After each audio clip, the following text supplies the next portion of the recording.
Different ಆಗಿದೆ. So front ಅಲ್ಲಿ zip ಬರುತ್ತೆ, ಹಾಗೆ ಫ್ಯಾಬ್ರಿಕ್ ಬಂದು ಕಾಟನ್, ಹಾಗೆ ವಿತ್ ಟೈಯಿಂಗ್ ಇದೆ. ಸೊ ಸಕ್ಕತ್ತಾಗಿದೆ. ಓನ್ಲಿ 300 rupees ಆಗುತ್ತಾ. ಹಾಗೆ ಸೈಜ್ ಬಂದು LXL, 2 ಸೈಜ್ ಕೂಡ ವೇರ್ ಮಾಡ್ಬೋದು. ಸೂಪರ್ ಆಗಿದೆ. ಸೊ ಫ್ಯಾಬ್ರಿಕ್ ಅಂತೂ ಅಲ್ಟಿಮೇಟ್, ತುಂಬಾ ಕಂಫರ್ಟಬಲ್ ಆಗಿರುತ್ತೆ. Limited stock. So varieties designs ಏನು ಬರುತ್ತೋ ಅದ್ರ ಪ್ರಕಾರ ವಿಡಿಯೋನ ಅಪ್ಲೋಡ್ ಮಾಡ್ತೀನಿ. ಹಾಗೆ ತುಂಬಾ ಜನ ಕೇಳ್ತಾ ಇದ್ರಿ ಸೊ ಜಿಪ್ ಇರೋಂಥ ನೈಟಿನ ಅಪ್ಡೇಟ್ ಮಾಡಿ ಅಂತ.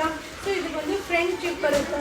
ಹಾಗೆ ಸೈಜ್ ಬಂದು ಸಣ್ಣ ದಪ್ಪ ಇರೋರ್ಗೂ ಕೂಡ ಟೈಯಿಂಗ್ ಮಾಡ್ಬೋದು. ಸೊ ಆಪ್ಷನ್ ಟೈಯಿಂಗ್ ಕೂಡ ಇದೆ, ಬಟ್ ಅಲ್ಟಿಮೇಟ್ ಆಗಿದೆ. ಸೊ ನೀವು ನೋಡ್ತಾ ಇದ್ರಲ್ಲ, ಸೂಪರ್ ಕಲೆಕ್ಷನ್ ಸಿಗುತ್ತೆ. ಸೈಜ್ ಬಂದು LXL ಸೈಜ್ ಆಗಿರುತ್ತೆ. Only 300 rupees. ಹಾಗೆ ಫ್ಯಾಬ್ರಿಕ್ ಕೂಡ ಕಾಟನ್ ಫ್ಯಾಬ್ರಿಕ್, ಹಾಗೆ ವಿತ್ ಪೈಪಿಂಗ್, ಹಾಗೆ ವಿತ್ ಜಿಪ್ ಬರುತ್ತೆ. ಸೊ ಬೇಗ ಬೇಗ ಬೈ ಮಾಡಿ. ಈ ವಿಡಿಯೋ ಇಷ್ಟ ಆದರೆ ಶೇರ್ ಮಾಡಿ. ಹಾಗೆ ವಿಡಿಯೋದಲ್ಲಿ ಏನು ತೋರಿಸ್ತಿರ್ತೀನೋ ಇಷ್ಟೇ, ಎಕ್ಸ್ಟ್ರಾ ಸಿಗೋದಿಲ್ಲ. ಬಟ್ ವೆರೈಟೀಸ್ ಆಫ್ ಡಿಸೈನ್ಸ್ನ ಅಪ್ಡೇಟ್ ಮಾಡ್ತೀನಿ. ಸೊ ದೀಪಾವಳಿ ಕಲೆಕ್ಷನ್ ತುಂಬಾ ಬಂದಿದೆ, ಶಾಪ್ಗೆ ವಿಸಿಟ್ ಮಾಡಿ. ಸೊ ದೀಪಾವಳಿ ಕಲೆಕ್ಷನ್ನ ಎಂಜಾಯ್ ಮಾಡಿ. LXL only 300. Thank you.